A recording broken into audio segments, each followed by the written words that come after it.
Alpha's voice cracked across the council chamber like a whip, and every wolf in the room flinched except Sarah. Banished, Damon Hale said, and the single word landed with the finality of a grave being sealed, effective at dawn.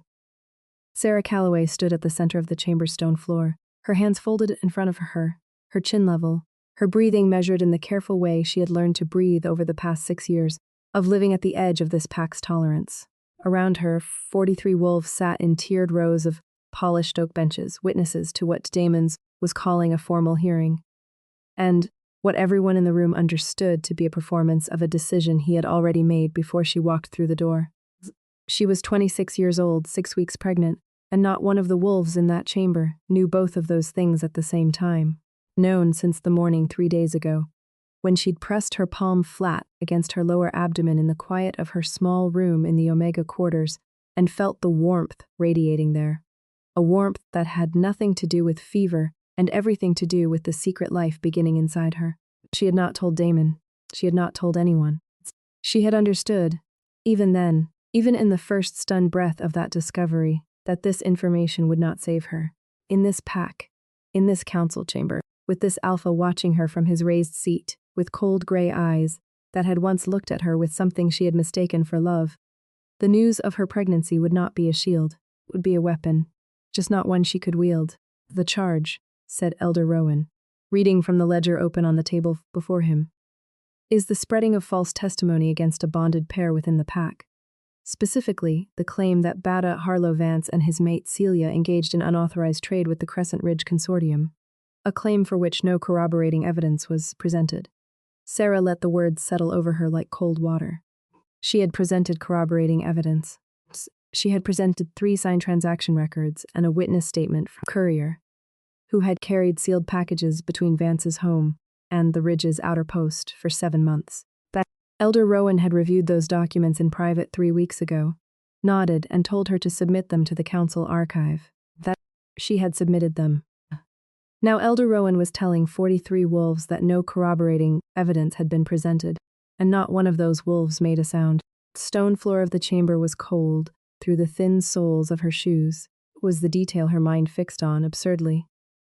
The cold coming up through the stone, through the leather, wrapping around her feet, while she stood in the exact center of the room and listened to her life being disassembled. Sarah Calloway. Elder Rowan continued, "You are found in violation of Article 9 of the Highland Pack Charter, which prohibits the deliberate defamation of ranked pack members in the absence of verified evidence. The penalty, as recommended by Alpha Hale and confirmed by council vote taken yesterday evening, when she hadn't been present, when she hadn't been told, is immediate exile from Highland Pack territory. You are granted 6 hours to gather your belongings. A pack escort will accompany you to the eastern boundary. You will not return." Damon Hale had not looked at her directly since she entered the room. He sat in the high-backed Alpha's chair, with his jaw set, and his eyes fixed somewhere above her head, and she understood that this, too, was a choice, that he had decided he would not have to witness her face while he did this to her. Thought once that she knew every expression he owned. She had spent 2 years learning the geography of him, the way tension gathered in the line of his shoulder before he spoke in public, the way his eyes softened in the dark when he thought no one could see, the careful, deliberate warmth he had shown her in private and denied her in every room with witnesses. She had been a fool, and she had known she was a fool, and she had let herself believe that the private version of him was the real one. She was not crying, not. She noted this with a kind of distant pride, the way you note the weather when you're standing in it and can't change it. "Do you have anything to say?" Elder Rowan asked, in the tone of a man reciting a procedural requirement he found tiresome. In response to the council's findings, Sarah looked at Damon Hale for the first time. He looked back, finally, because he had no choice, because she had made the looking at her inevitable by standing still and waiting with the patience of someone who had practiced patience until it became architecture. "I have the same thing to say that I said 3 weeks ago," she told him quietly, and her voice did not shake. "Harlow Vance is selling your pack's trade routes to the Crescent Ridge Consortium. The evidence I submitted was real. Elder Rowan reviewed it and found it credible, and then he made it disappear." She let a beat pass. "You know this." Damon's jaw tightened. "You know this," she said again. "And you're doing it anyway." The chamber was silent. 43 wolves watching. One voice lifted. She turned away from him first. The cold from the stone floor followed her out. She did not know, walking out of that chamber, that she was carrying two. She found out 5 weeks later in a small clinic in the human town of Millhaven, 40 miles east of the Highland Pack's eastern boundary, when a tired nurse with kind eyes showed her an ultrasound image and said, "There are 2 heartbeats here, see? They're strong," and pointed to 2 small flickering presences on the gray and white screen. Sarah had stared at the image for a long time without speaking. The nurse had gently touched her arm and asked if she was all right. Sarah had said yes, and the word had come out steadier than she felt, because she had already begun the arithmetic of surviving. She had $40, her Omega rank stipend having been formally revoked as part of the banishment. She had a bag with 2 changes of clothes, her mother's silver bracelet, and 3 documents she had copied before leaving. Not the originals, which Elder Rowan had already buried, but her own handwritten copies, transcribed from memory the night before the hearing, hidden in the lining of her coat. She had no mate bond, because Damon Hale had never formally bonded her. He had been her alpha, and she had been, in the private language they had shared, something closer to him than any formal rank allowed. But the bond had never been spoken, concealed, never been made real in front of anyone who could witness it, which meant that when he sent her out, there was nothing legal, nothing supernatural, nothing documented that tied him to what he had done. 2 heartbeats on a gray and white screen. She started with those. The years that followed were not easy in the way that stories sometimes make hard years sound. Not noble hardship, not prettily framed suffering. They were the ordinary grinding difficulty of a woman, alone, building a life from materials no one gave her. Work in Millhaven first, then moved 3 months later when the pregnancy became obvious and she could feel the weight of questions forming in her neighbors' expressions. She moved to Carrow's Bend, a larger town with a human hospital, where she gave birth to 2 boys in the early hours of a January morning in the 3rd-floor maternity ward, attended by a midwife she had met 4 weeks before and a night shift nurse whose name she would remember for the rest of her life. She named them Eli and Wren. Eli because it meant height, ascent, the act of going up, and she needed a word for that. Wren, because it was simply the name that arrived when she looked at him, round-faced and fierce-eyed in the bassinet, already watching her with an attention that felt ancient. They were wolf-born, she had known they would be, had felt the early stirring of their nature in the way they moved, even before birth. The way her own senses had sharpened during the pregnancy in response to theirs. She had read everything she could find in human medical texts and the handful of pack-adjacent documents she had taken photographs of before her exile, learning what she could of how to manage what they were, in a world that did not know what they were. She was meticulous. She was careful. She understood with a clarity that sometimes felt like grief, entirely alone in a way that went deeper than the absence of other adults. Because she was keeping a secret from the whole world, raising 2 children who would one day need to know what they were and where they came from, and she could not yet decide what to tell them about their father, without either lying to them or breaking something in them that she was not sure she could fix. Grew the way wolf children grow, faster than human children, with a physical intensity that she learned to channel into long runs in the woods outside Carrow's Bend before dawn, when no one else was out. By the time they were 3, they could outrun boys twice their age on the school playground. 5, they had their father's eyes. This was the thing she had not prepared for. She had expected them to look like wolves. She had not expected them to look like him with such precision, not just the gray of Damon Hale's eyes, which might have been coincidence, any shade of gray being possible, but the specific quality of those eyes, the steadiness in them, the way they could hold a gaze without aggression but without submission either. That particular calibration of presence that Damon wore, as naturally as breathing, saw it in Eli. First, on a Tuesday morning in February when he was 5 years old, and looked up from his breakfast with a piece of toast halfway to his mouth, watching her with those steady gray eyes. And the resemblance hit her so suddenly and so completely that she had to turn to the sink and grip the edge of it with both hands and breathe. Could hear her own heartbeat for a moment. Then she heard his voice, small and clear, saying, "Mama." She was okay. She turned back and she was okay. The arithmetic had shifted. She had been calculating survival for 5 years and she realized, standing at the sink with her hands still gripping the edge, that she had not yet calculated what came next, and so focused on getting through that she had not sufficiently considered the fact that getting through had a direction, and that direction was moving toward something she had not yet chosen to name. The boys turned 6, then 7, 8. The wolf in them was unmistakable. Not dangerous. She had been careful enough about that. Careful and consistent in the way she managed their shifting, but undeniable. They needed pack. She knew it the way you know the weather is changing before the clouds arrive. A pressure in the air, a tension in their small bodies that running in the woods before dawn could no longer fully release. They needed other wolves.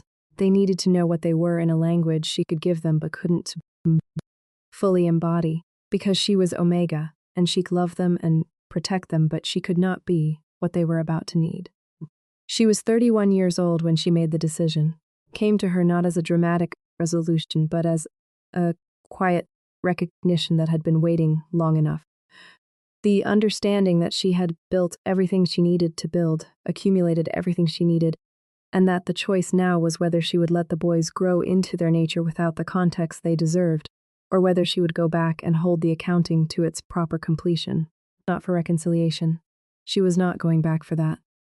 She was going back because Harlow Vance was still there, and still selling Highland Pack routes to the Crescent Ridge Consortium, and she had 5 years' worth of additional evidence, that carefully documented, cross-referenced, this time backed by a contact inside the consortium itself. A mid-level administrator named Kieran Marsh, who had grown increasingly uncomfortable with what he was facilitating, and who had, over the course of 18 months of careful correspondence, agreed to provide signed statements in exchange for a formal separation from Crescent Ridge's records. She was going back because her sons deserved to know what pack meant. She was going back because Damon Hale needed to understand the full weight of what he had chosen on that cold-floored morning 5 years ago, and she intended to make sure he understood it on her timeline, in her terms, in a manner that left no ambiguity about who held the accounting in this story. She drove the 200 miles to Highland Pack territory on a Thursday in late September, which felt appropriate. Autumn being a season for reckoning, for things becoming visible that summer's growth had concealed. Boys were in the back seat with their headphones in. In for most of the journey, Eli, asleep against the window by the second hour. Wren watching the changing landscape with those steady gray eyes, and the particular quality of attention that had always made her feel, absurdly, that he knew more than he was saying. Mile 180. When the road began to follow the ridge that marked the eastern edge of Highland Pack territory, Renson took his headphones off. "It smells different," he said. Sarah nodded. "Yes. It smells like something I recognize," he said carefully, in the way he had always been careful with things that mattered. "But I don't think I've ever been here before." "You haven't," she said. "Not since you were born." He considered this. "Is that where the smell from?"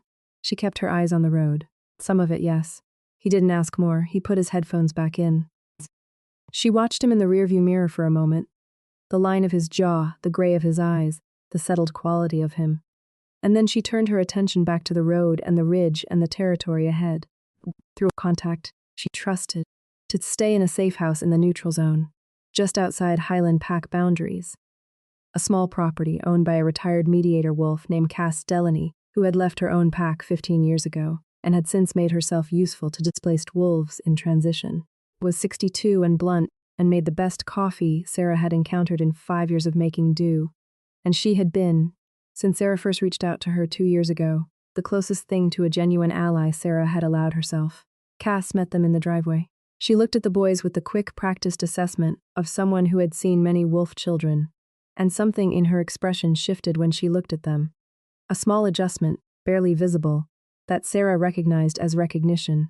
"Well," Cass said quietly, in a voice meant only for Sarah's ears as the boys tumbled out of the car and began investigating the yard with the focused energy of 2 children who had been sitting still for 3 hours. "Have eyes." "I know," Sarah said. "Does he?" "Not yet." Cass looked at her for a moment. "You're sure about this?" "I've been sure for 2 years," Sarah said. "I was just finishing the preparation." Cass made a sound that was not quite agreement and not quite doubt. Something in between. The sound of a person who respected a plan without being entirely at peace with it. "Come inside," she said. "The coffee's on." The first contact she made was not with Damon. It was with a young wolf named Petra Osei, who had been a junior packmate during Sarah's time in Highland, 19 at the time of the banishment, now 24, and working as an independent liaison between Highland and several neighboring packs.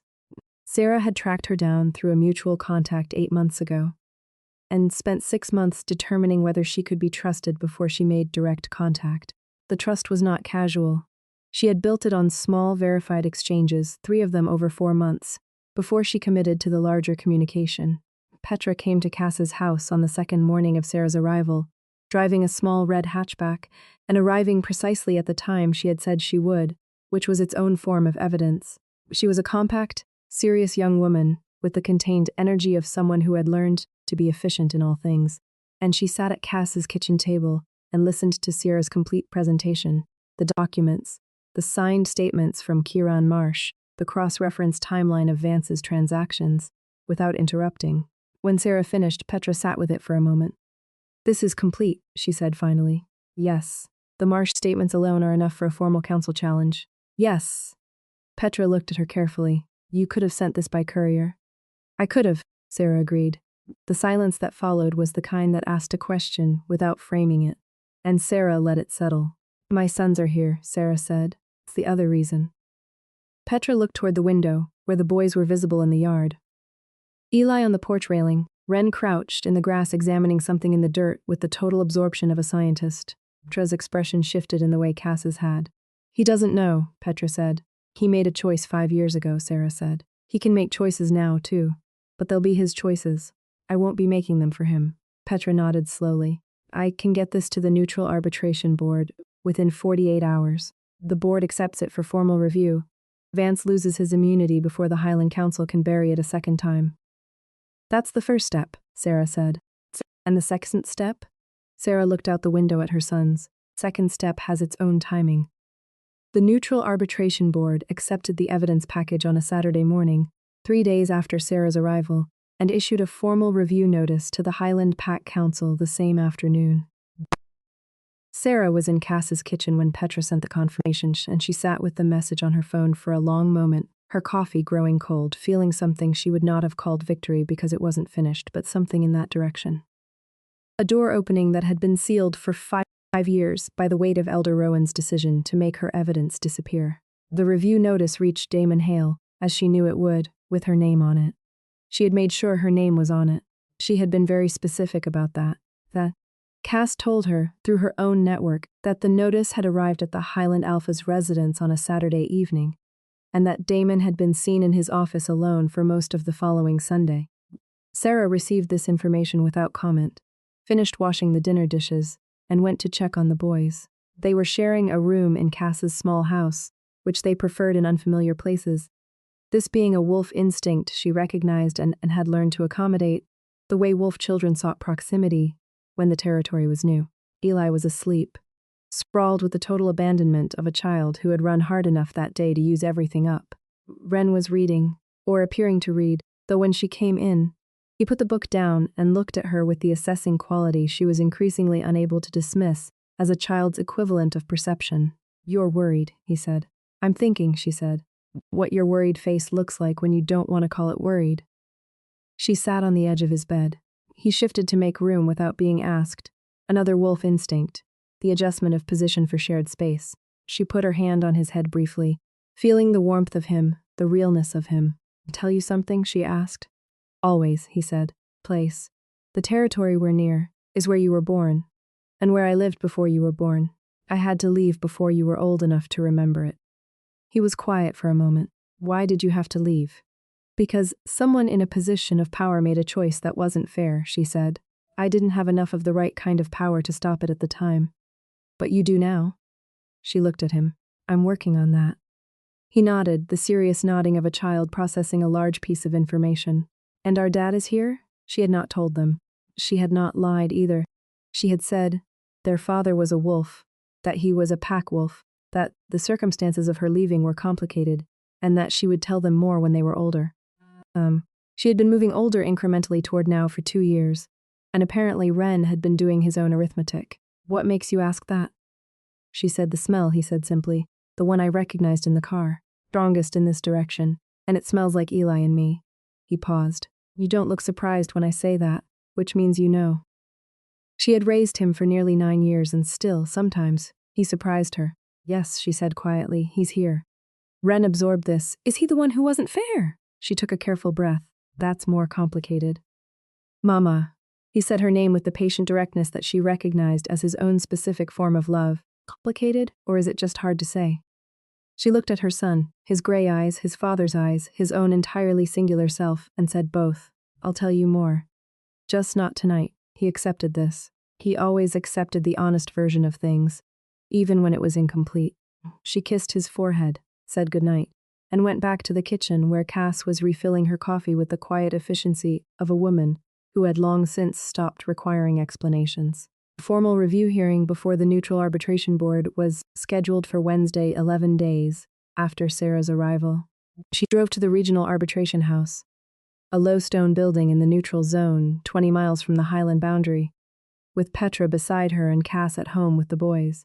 The arbitration board consisted of 5 wolves from 5 different packs, none of them Highland affiliated, which was the entire point of neutral arbitration. And they received Sarah's evidence package with the focused attention of people who had been doing this work long enough to recognize when something was real. Harlow Vance was not present. He had been notified as the subject of the review and had sent a lawyer, which the board had noted and accepted without comment, which told Sarah everything she needed to know about how seriously they were taking the evidence. She presented for 40 minutes. She answered questions for another hour and 20. Kieran Marsh appeared by video call from a location she had not been told, composed and precise in the way of someone who had made a decision and was committed to its consequences. When the board chair asked if there was anything further, Sarah said yes, and submitted a formal request for reinstatement review. Not of her PAC membership, she said clearly, which she was not requesting, but of her record, but specifically the Article 9 defamation finding that had been used to justify her banishment and that had, as the current evidence made clear, been based on the deliberate suppression of evidence she had legitimately submitted. The board chair looked at her over reading glasses and asked if she understood that reinstatement review required the Highland Alpha's direct participation. Yes, she said. I'm requesting that the board issue the mandatory participation notice. There was a pause. Alpha Hale will not have the option to decline, the chair said. You understand that? Yes, she said. I'm aware of that provision. Another pause, this one with a different quality. The assessment of a person recalibrating what they thought they understood about what was happening. Very well, the chair said. The notice went to Damon Hale the same evening. Thime. She drove back to Cass's house in the dark, the headlights on the winding road through the neutral zone, Petra quiet beside her in the way of someone who had just witnessed something she was still processing. You planned this part, Petra said eventually. Yes. The mandatory participation provision means he has to come to you. He can't summon you to Highland territory or control the setting. Yes. You've been planning this for how long? Sarah considered the honest answer. I understood that the evidence alone wasn't enough. Evidence that can be buried once can be buried again. I needed a structure that made burying it impossible. It took about 3 years to build. Petra was quiet for another mile. You're not here to reconcile with him. No, Sarah said. I'm here to make sure the record is corrected. I'm here because my sons deserve to know their territory. I'm here because Vance has been bleeding this pack for 5 years and someone should stop it. And Damon? Sarah watched the road. Damon gets to make choices. He always did. I'm not responsible for which ones he makes. He came on a Friday morning, 10 days after the mandatory participation notice, which meant he had waited the maximum permitted time before responding to the summons, which told her precisely nothing she didn't already know about him. The arbitration board had scheduled a formal meeting at the neutral house, and she arrived first, as she had intended to, and was seated at the table with Petra and the board's independent counsel when Damon Hale walked in. That she had prepared herself for the sight of him. Been preparing for weeks, really, since she made the decision to come back, running through it in quiet moments, the way you run through any scenario you need to be ready for, constructing her own steadiness in advance. She had told herself that 5 years was a long time, and that she was not the woman he had banished, and that she would be able to look at him without it meaning anything catastrophic. She had prepared well, and it still cost her something to see him walk through that door. He was 41 now. He had been 36 on the morning. She walked out of the council chamber, with cold stone floor pressed into her shoes, and his silence pressed into her like something permanent. He wore it differently. The years, the weight, Something in the set of his face that was not exactly older but was more settled, as though the structure of him had been compressed by time into something denser. That he still had the presence that Pax formed around, that instinctive gravity she had noticed the first time she met him, the quality that drew the air in a room slightly toward him. It was unchanged. This was both easier and harder than any other version of it would have been. He sat down across from her and looked at her for the first time in 5 years. She let him look, not filled the silence. "Sarah," he said. "Alpha Hail," she said. "Thank you for coming." The board chair moved the meeting forward before either of them could say anything else, which was correct. This was not a personal reunion. It was a formal proceeding, and the board's job was to keep it that way. Chair outlined the evidence package, the review of the Article 9 finding, the Marsh testimony, the 5 years of additional transaction records. Damon sat with his hands flat on the table and listened to all of it without speaking. And she watched his face and saw the moment, precisely the moment, when he understood that Kieran Marsh's testimony closed the last possible exit from what the evidence was telling him. His jaw tightened. He looked at the table. Then he looked up. "I'd like a recess," he said. The chair granted 15 minutes. He didn't leave the room.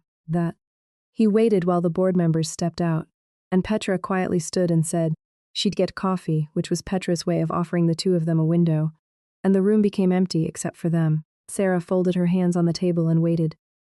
"The evidence Elder Rowan reviewed," he said. "I didn't know he had buried it." She looked at him steadily. "I know," he blinked. "You know." "I figured that out about 18 months ago, when I understood the full shape of what Vance and Rowan had built together.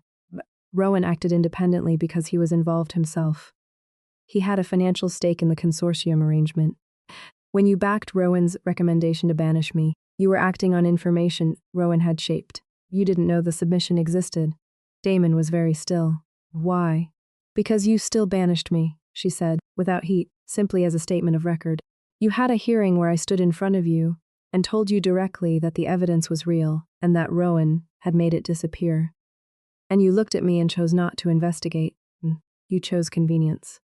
You chose the version of events that didn't require you to question your beta and your elder and disrupt the pack structure you'd spent 6 years building." She paused. "You chose wrong. The reasons you chose wrong are more complicated than malice. Doesn't change what it cost." He was quiet for a long moment. She watched his hands on the table, the careful stillness of them, the way he was holding himself together. "Spent 3 months after you left," he said, "trying to convince myself it had been right. There had been legitimate grounds, that I'd had no choice." He stopped. "I knew. Everything you just told me. But enough to know that something was wrong with what I'd done. Didn't go back because..." He stopped again. "Because going back would have required admitting it," she said. "Understand, Sarah? I'm not asking you to explain yourself to me," she said. "I'm asking you to participate in a formal reinstatement review. And to acknowledge on the record that the Article 9 finding was based on compromised evidence. That's what I'm here for. That's the only thing that requires you specifically." He stared at her. "That's all you want." "That's all I'm asking of you officially," she said. The distinction was deliberate, and he heard it. She could see him hear it, the slight change in his expression as he parsed the words. "Unofficially?" She looked at him for a moment. "That's a conversation for a different room." The recess ended. The board reconvened. Damon Hale gave his statement, formal, specific, without qualification, acknowledging that the evidence she had submitted at the original hearing had been credibly documented and that Elder Rowan's certification of no corroborating evidence had been factually incorrect. Acknowledged that the Article 9, a finding required review in light of this information. Made no attempt to soften it or embed it in context that would dilute its meaning. She had not expected this. She had expected resistance, negotiation, the instinct of power to minimize its own errors. She had prepared for that version. The directness of what he actually said moved something in her that she had been careful for years to keep very still. And she had to work to keep her face neutral, while the board chair noted the acknowledgement into the record. The board issued its findings the following Tuesday. Article 9 defamation finding against Sarah Calloway was formally vacated. Harlow Vance was referred for full PAC council review, with the neutral board's evidence package entering the Highland PAC's official record in a form that could not be removed without triggering automatic external review. Elder Rowan had submitted a resignation the previous Friday. which the board noted without comment. She was in Cass's kitchen when the notification arrived, standing at the counter with her phone in her hand. And she read it 3 times because she had learned not to accept the first impression of documents, to verify and re-verify and make sure she understood exactly what she was reading. She put the phone down and looked out the window at the yard, where Eli and Ren were playing some game that involved a lot of running and periodic shouting of rules at each other that both of them immediately disputed. 5 years. She had carried it for 5 years and it was over. Everything. The shape of things was different now, not resolved in the way that stories use that word, but accountable. The record was corrected. The wrong that had been done was named and entered into a document that no one could bury. It was what she had come for, and she had it. Outside and sat on the porch step and watched her boys run, and let herself feel the ordinary, extraordinary relief of having finished something. It was Eli who saw the car first. Damon's car, because of course she had told him she was at Cass's. She had made herself available in exactly the way she intended, on her terms, at her timing. Eli froze in the middle of the yard with the instant, absolute stillness of a wolf child who had detected something new. And then he turned and looked at his mother on the porch step, with a question on his face that was entirely his father's. Ren was already watching the car. Damon got out slowly, the way a man moves when he is very uncertain of his welcome, and stood by the gate with his hands in his jacket pockets, and looked at the yard. He looked at the boys first. He couldn't not. They were right there, 8 years old. Eli with his dark hair and her mouth in his father's eyes. Ren with his steady, watchful quality that was also his father's. Both of them looking back at the man at the gate, with the absolute frank assessment of children who have not yet learned to pretend they're not staring. Damon's face when he looked at them was not something Sarah had been able to prepare for. She had prepared for many things. She had prepared for his absence and his presence and his defense and his guilt and his silence and his explanations. That she had not prepared for what it looked like when a man understood something enormous and irreversible in real time, without the buffer of prior knowledge, when the full weight of it arrived all at once in the faces of 2 8-year-old boys looking at him from across a yard. He stood at the gate for a moment that seemed to her to stretch considerably beyond its actual length. He looked at her. She stood up from the porch step. Their names are Eli and Ren, she said. He made a sound that she did not know how to categorize. Not a word, not quite. His hands came out of his pockets. 8, she said. They're healthy. They're wolf-born, both of them. They know I grew up near this territory, and that their father is a pack wolf and that the circumstances were complicated. She held his eyes. Smart enough that they've already done most of the rest of the arithmetic. Damon pressed his hands flat to the top of the gate. She could see the pressure of it, the way he was steadying himself against something, he said, and his voice was wrecked. I know, she said. I need to say it. I know. I'm sorry. It was not the word she had expected first, which would have been something that named the specific wrong. She had expected the legal formulation, the pack language of formal apology, the structured acknowledgement that pack wolves used when making formal reparations. Instead, it was just that. I'm sorry. The 2 most stripped-down words, without architecture, without the shelter of formality. I'm sorry for what I did. I'm sorry for what it cost you. I'm sorry I didn't fight for you when you were standing in front of me telling me the truth. I'm sorry for... He stopped. He looked at Eli and Ren. For everything I didn't know to be sorry for until right now. Sarah stood on the porch step and felt the weight of the apology land and held herself steady under it, because she had carried it for long enough to know its exact weight, and to know that the arrival of the apology did not change the weight, it just redistributed it. Except that, she said, what I mean when I say that is, I hear you, and I believe you mean it, and I am not carrying anger at you the way I was carrying it 2 years ago. I've set that down. She paused. That's not the same as being able to go back to what we were. He looked at her. I know. I don't know what this looks like going forward, she said. I'm not going to pretend I do. I know what I need, and I know what they need, and I'm going to be very careful about how those things are navigated. Not for your comfort or mine. For theirs, he nodded. Eyes were bright in a way she recognized from years ago. The version of him he had only shown in private. The softness that didn't have the protection of alpha authority around it. He stopped and started again. Can I talk to them? She looked at her sons, who were still watching the gate with identical expressions of serious, specific attention. Ren had already taken 2 steps toward the gate. Eli was right behind him. That's not my decision, she said. Damon looked at her, startled by the phrasing. Ask them, she said. He looked at her for one more moment. Something passing across his face that was recognition or gratitude, or something that didn't have a clean name. And then he turned to the gate and crouched down to be at eye level, and said, in a careful and slightly unsteady voice, My name is Damon. I'm a friend of your mother's. Would it be okay if I came in? Wren studied him. The gray eyes, his father's eyes, looking at his father's face, were thoughtful and unhurried. You smell like home, Wren said. Our home smell, from before we were born. Damon's breath caught audibly. Mama said it was complicated, Eli added with the cheerful pragmatism that was entirely his own and entirely hers. Complicated things can still be okay. She stood on the porch step and watched Damon open the gate, watched her son step forward to meet him. Wren with his careful, measured assessment and Eli with his open-faced willingness, both of them, entirely themselves and entirely hers, carrying in their gray eyes a connection she had not made for them and could not have prevented. And she felt something shift in the architecture of the past 5 years. Collapse, not dissolve, shift. The way a structure settles when the last beam is set, when the weight of it finds its proper distribution, and the whole thing becomes something you can finally walk through, not back to give him forgiveness. She had not come back to restore what had been dismantled. She had come back because the wrecks that needed correcting, because her sons needed their territory, because Harlow Vance needed to be stopped, and because she had built enough in 5 years to stand on her own ground and say what was true, and have the saying of it mean something. All of that was done. What happened next was not reconciliation. It was not the restoration of a bond that had been broken. It was something with no clean word for it.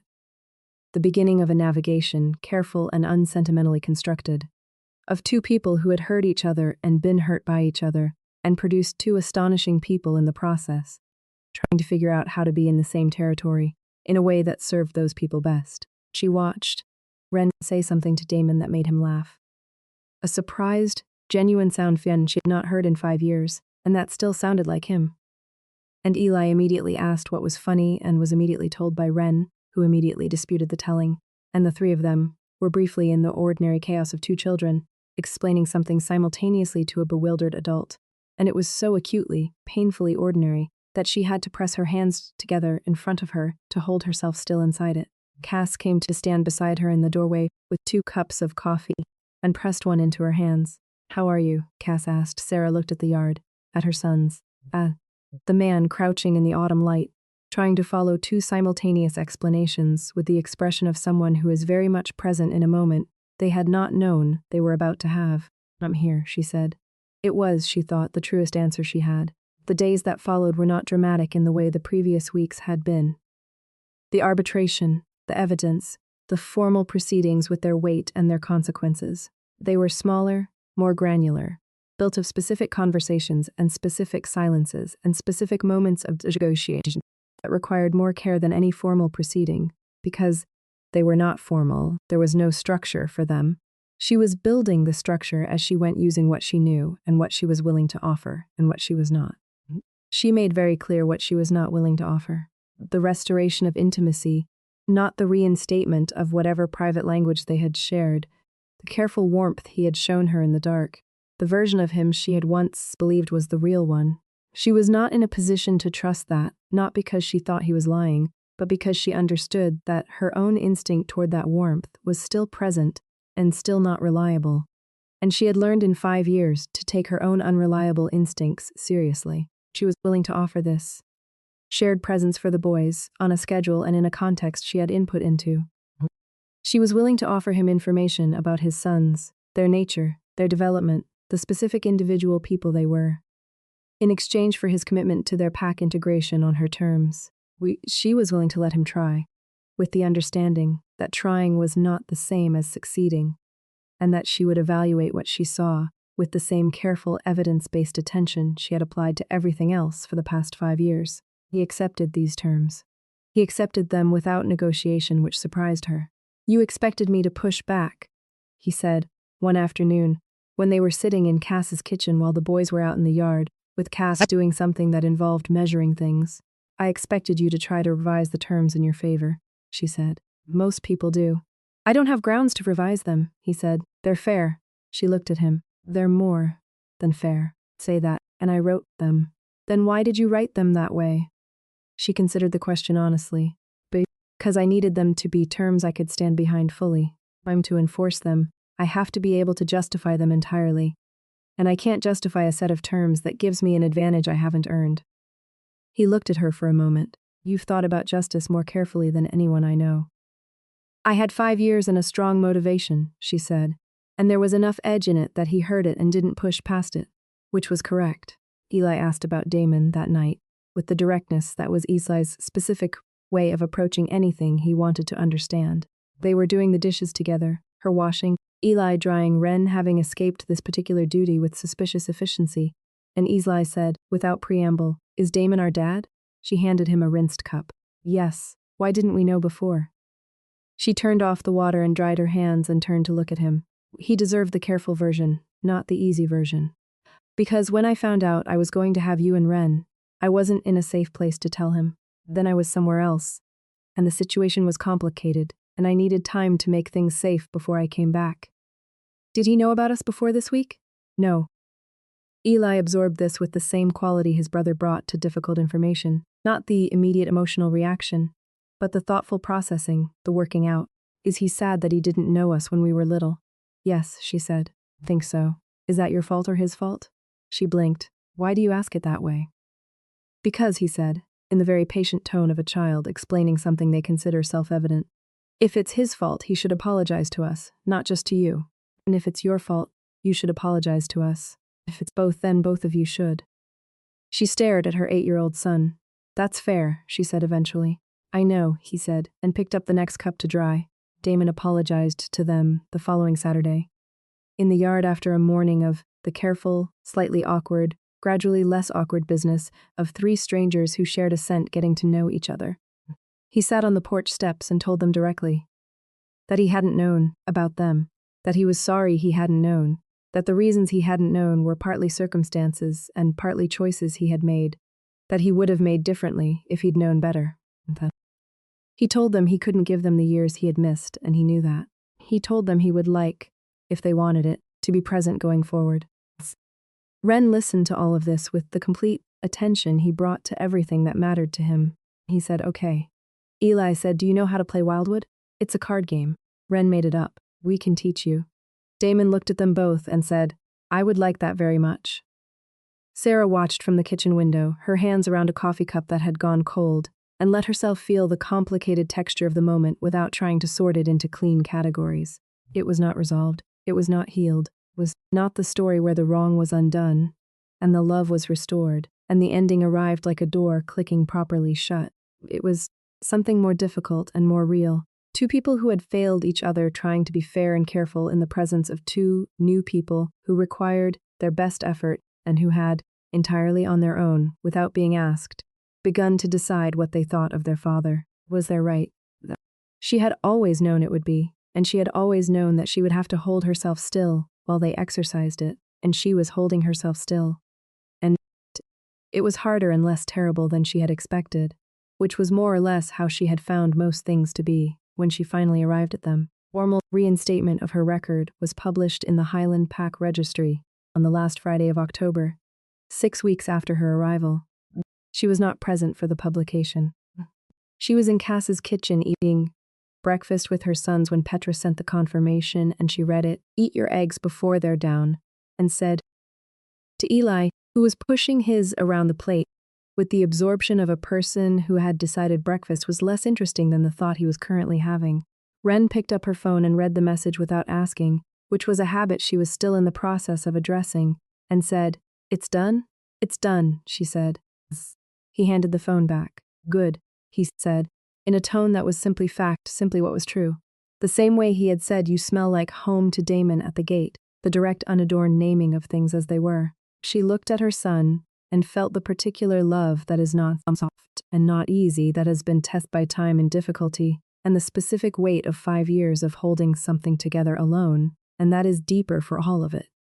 Not despite the hardship, but genuinely inclusive of it, richer for the thing it has been put through. That carried both from the cold stone floor of a chamber where no one spoke, across 200 miles and 5 years and back again. And they were here, eating eggs in the October light, and the record was corrected, and she had done it herself. And she was 31 years old, and she was exactly where she had decided to be. Not where anyone had put her. Not where anyone had sent her back to. Where she had walked on her own 2 feet, in her own time, with her own evidence, on her own terms. She poured herself a second cup of coffee, and sat down with her sons. And the morning came in through the window, and it was, in all the ways that counted, enough.